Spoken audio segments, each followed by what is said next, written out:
Media के सभी बंधुओं का मैं यहाँ पे खैर मकदम करता हूँ, स्वागत करता हूँ। आज एक बहुत ही इम्पोर्टेंट विषय पे आपसे मुखातिब हो रहा हूँ।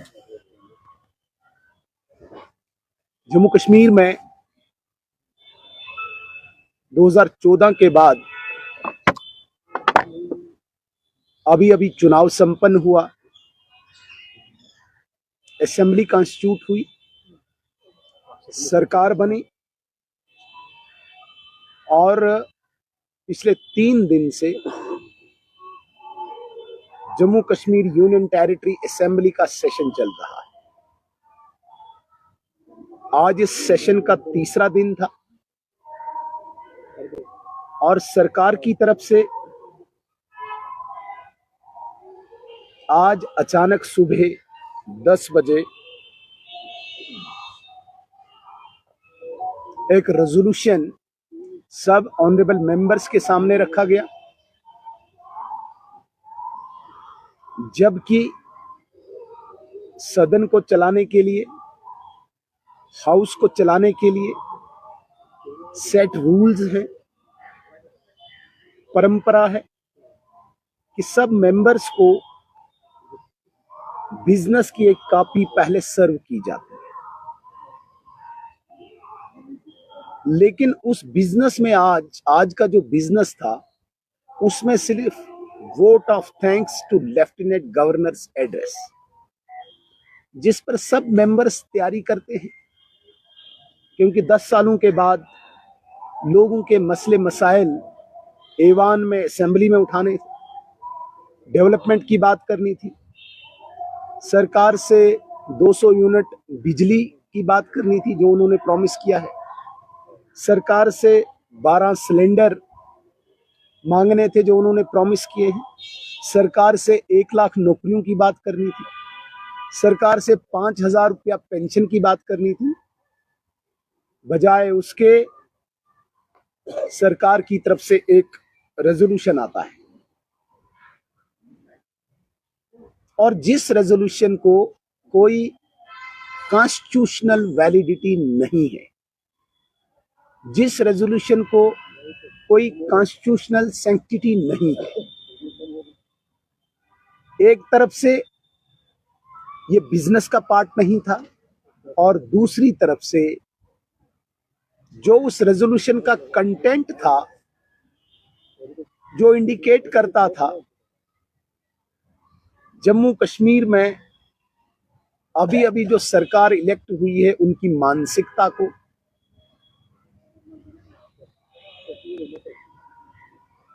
370 की तरफ इंडिकेट करता था, जिस 370 को देश के सबसे बड़े डेमोक्रेसी के, लोकतंत्र के मंदिर में हटाया गया और उसके बाद ऐसे ही कुछ लोगों ने पार्लियामेंट के फैसले को चैलेंज किया और सुप्रीम कोर्ट के कॉन्स्टिट्यूशनल बेंच ने भी उनकी प्ली को रिजेक्ट करके पार्लियामेंट के फैसले को सही ठहराया, जायज ठहराया।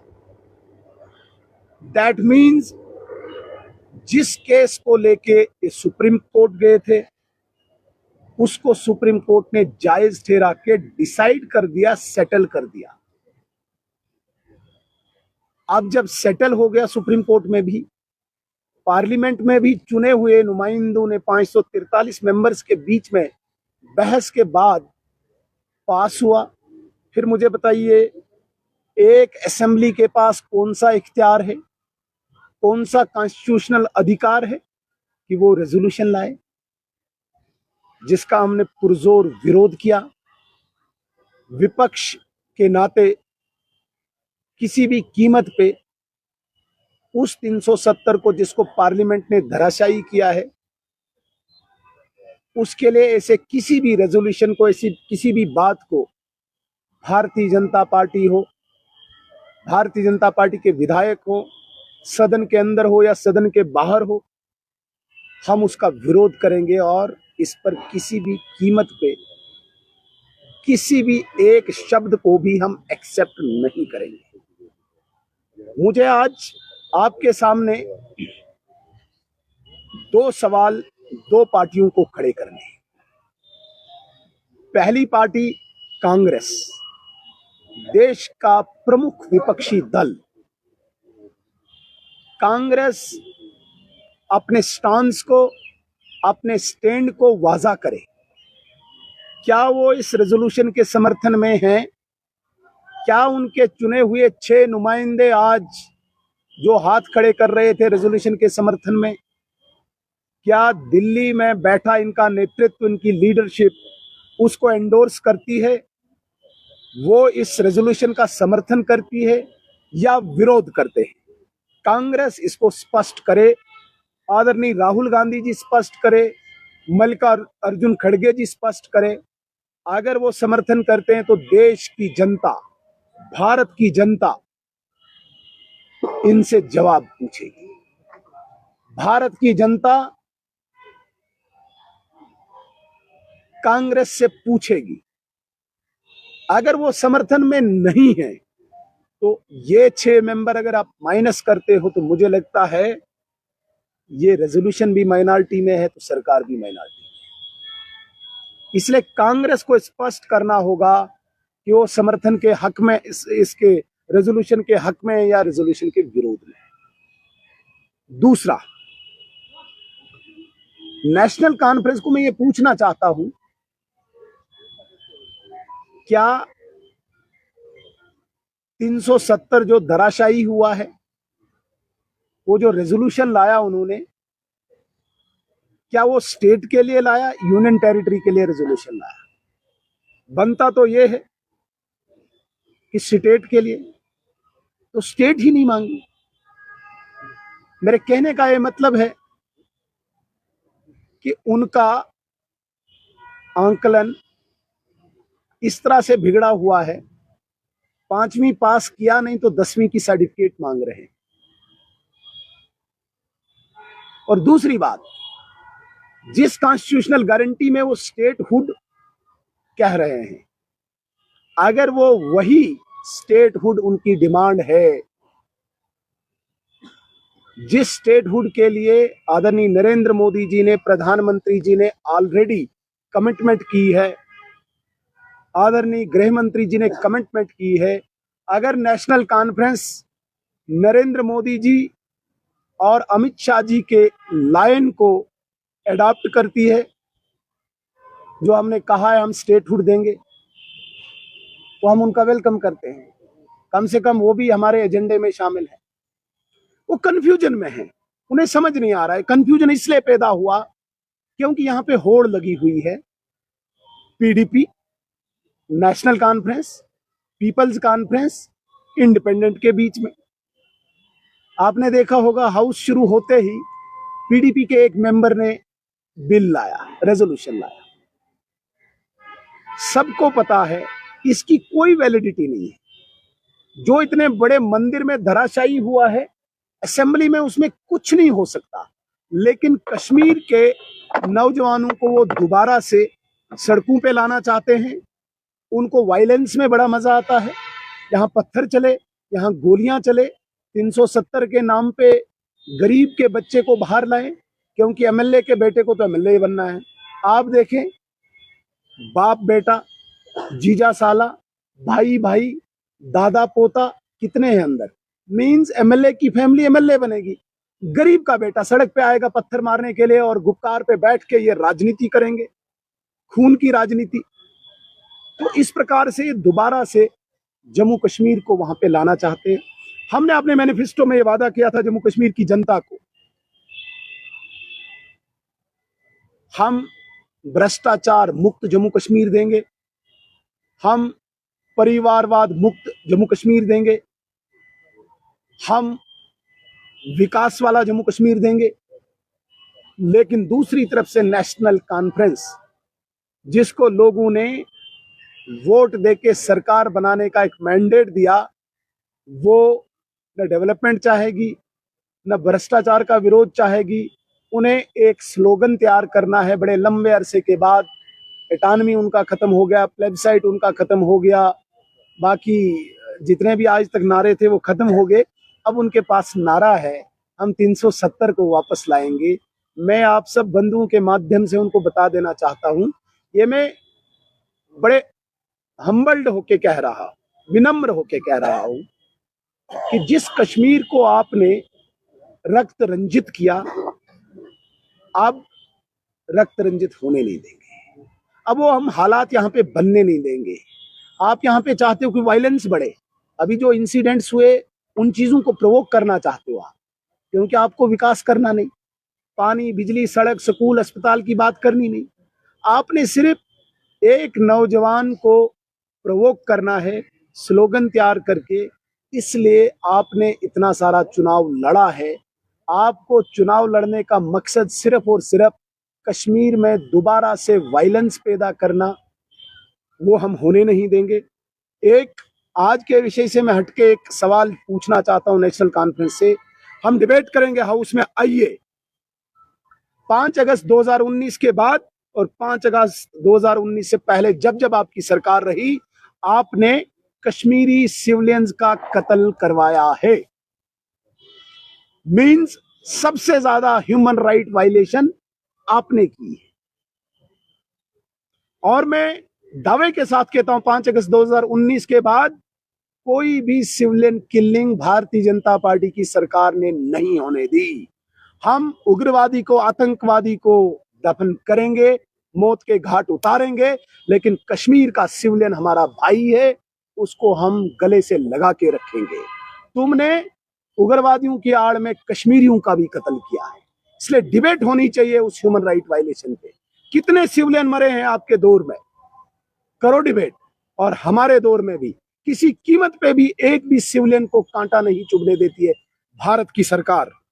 इसलिए आज का ये ढकोसला बेबुनियाद था, बेसलेस था, फेक था, लोगों को गुमराह करने का था, जिसको हम कंडम करते हैं, खंडन करते हैं। स्पीकर जो अनबाइस्ड होता है, न्यूट्रल होता है, उन्होंने भी आज एक पार्टी का एजेंट बन के उस कुर्सी की, मैं कहता हूं कि उस कुर्सी की गरिमा को तार तार कर दिया है। इतना ही मुझे आज आपसे कहना था। धन्यवाद।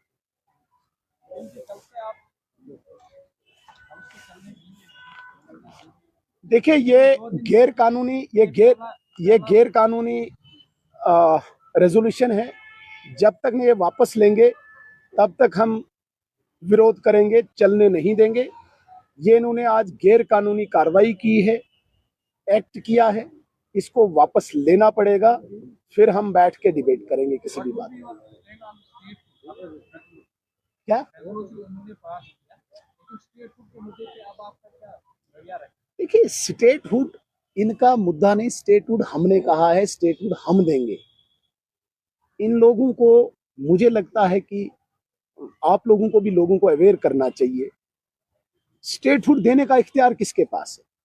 मरकज के पास है। मरकज ने प्रॉमिस भी किया है ना, आपने भी कवर किया है, तो दे देंगे। हमने प्रॉमिस किया 370 हटाएंगे, हमने हटाया। हमने प्रॉमिस किया हम डिलिमिटेशन करेंगे, हमने की। हमने प्रॉमिस किया इलेक्टोरल रिवीजन करेंगे, हमने किया। हमने प्रॉमिस किया हम इलेक्शन करवाएंगे, हमने कराया। हम प्रॉमिस कर चुके हैं, हम स्टेटहुड लाएंगे, but we have to wait for appropriate time. इस शब्द को आप बड़ी गंभीरता से सुने। You should wait for appropriate time. Statehood आपको दिया जाएगा, हमको मिल जाएगा। आपने क्योंकि आप बातें कही, आपने कहा कि हमने इतना कुछ किया है, but about the people's voice, आपको क्या लगता है कि पब्लिक की वॉइस क्या है? What we can expect from the BJP? And right now जो आप कह रहे हैं कि हमने इतना सब कुछ किया, that is from the BJP, right now जो अभी तक हुआ है, अब पब्लिक की वॉइस आपको क्या लगती है? पब्लिक क्या, देखिए, पब्लिक की वॉइस अपने बाहर गली साफ सुथरा देखना चाहती है। पब्लिक की वॉइस राशन मांगती है, पब्लिक वाइज डेवलपमेंट चाहती है, अच्छे रोड्स चाहती है, बिजली चाहती है 24 घंटे। अभी सर्दियां आने वाली है, मुझे पता है नेशनल कॉन्फ्रेंस क्या ये बेखबर है कि पब्लिक वाइज क्या है इस वक्त, बिजली का क्या हाहाकार मचता है सर्दियों में। उस पर कोई मीटिंग हुई सीएम की, कोई रिव्यू मीटिंग हुई? नहीं हुई। सिलेंडर गैस के लिए उन्होंने क्या किया? पेट्रोल का हाहाकार मचता है यहाँ पे। तो पब्लिक वाइज डेवलपमेंट है, स्कूल के लिए, कॉलेज के लिए, बिजली के लिए, सड़क के लिए, ये पब्लिक वाइज है। और भारतीय जनता पार्टी को एक बहुत बड़ी जिम्मेदारी और है जो नेशनल कॉन्फ्रेंस को नहीं है। भारतीय जनता पार्टी को एक बहुत बड़ी जिम्मेदारी देश की एकता, अखंडता, संप्रभुता भी है, नेशनल इंटीग्रिटी, सॉवरेंटी भी है।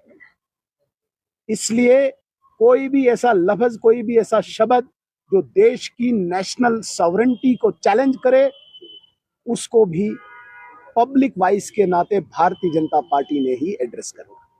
अनिल जी, मेरा एक सवाल है। तो आप कह रहे हैं कि इलीगल एंड अनकॉन्स्टिट्यूशनल आज ये नहीं हुआ, लेकिन वही नेशनल कॉन्फ्रेंस के लीडर्स ये ब्लेम्ड ऑन बीजेपी गवर्नमेंट कि जो 2019 5 अगस्त को हुआ वो भी इलीगल एंड अनकॉन्स्टिट्यूशनल था। कैसे? आप कैसे उन्हीं से पूछे, लेकिन मैं आपसे ये सवाल कर रहा हूँ कि आप भी वही कह रहे हैं जो वो कह रहे हैं, तो इसको डिफेंड आप कैसे करेंगे? नंबर एक। नंबर दो, दूसरा सवाल भी आप सुनिए।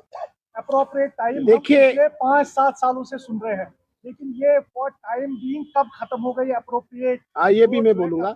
पहले अभी वो सरकार में आए, वो अनकॉन्स्टिट्यूशनल है क्या? नहीं। जम्मू कश्मीर में नेशनल कॉन्फ्रेंस ने सरकार बनाई, अनकॉन्स्टिट्यूशनल बनाई क्या? नहीं बनाई ना। नंबर आया उनके पास, आया नंबर, और हमने एक्सेप्ट कर लिया। हमने एक्सेप्ट कर लिया कि भाई अनकॉन्स्टिट्यूशनल नहीं है, नंबर उनके पास है, बना दिया। अब देश के सबसे बड़े कॉन्स्टिट्यूशनल टेम्पल में, मंदिर में धारा 370 हटा दिया गया। अनकॉन्स्टिट्यूशनल हम ये कहते हैं कि 246 आर्टिकल आप निकालिए पार्लियामेंट का, और 141 सुप्रीम कोर्ट का आप पढ़िए, जो बार करती है किसी भी असेंबली को, जो केस सेटल हुआ है सुप्रीम कोर्ट में, जो पार्लियामेंट में बिल पास हुआ है, उसे कोई असेंबली चैलेंज नहीं कर सकती है। इसलिए हम अनकॉन्स्टिट्यूशनल कहते हैं। वो कैसे अनकॉन्स्टिट्यूशनल कहेंगे? वो चैलेंज करेंगे पार्लियामेंट को। Parliament is assembly above than parliament, is assembly above than supreme court. बताइए मुझे, आप सवाल का जवाब मुझे दीजिए। Parliament is above than assembly, supreme court is above than assembly. जब बाप ने फैसला किया तो बेटे का इख्तियार कहां पे आया?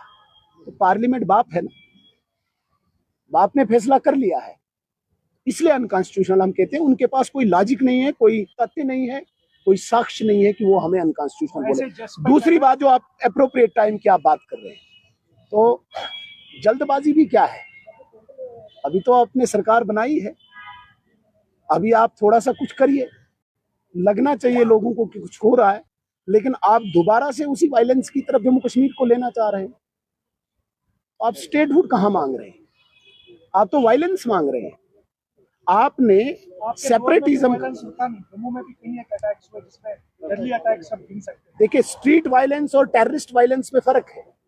स्ट्रीट वायलेंस आप कॉमन मैन को बाहर निकाल रहे हो, और टेररिस्ट एक कंट्री के साथ जंग है, पाकिस्तान के साथ जंग है, वहां से एक आर्म्ड पर्सन आता है। इसलिए there is difference between street violence and terrorist attacks. तो आप इन दोनों को एक नहीं मिलाइए। आप इस बात को अप्रिशिएट करिए कि 2019 के बाद एक भी स्ट्रीट वायलेंस नहीं हुआ, वरना आप जैसे मीडिया कर्मी कहीं जाते थे तो किसी को सर पे पत्थर लगता था, किसी को टांग पे। आज जाओ, सीना चौड़ा करके जाओ। ये देन है भारतीय जनता पार्टी की आपको, इसलिए आपको भी अप्रिशिएट करना होगा इस बात। Thank you.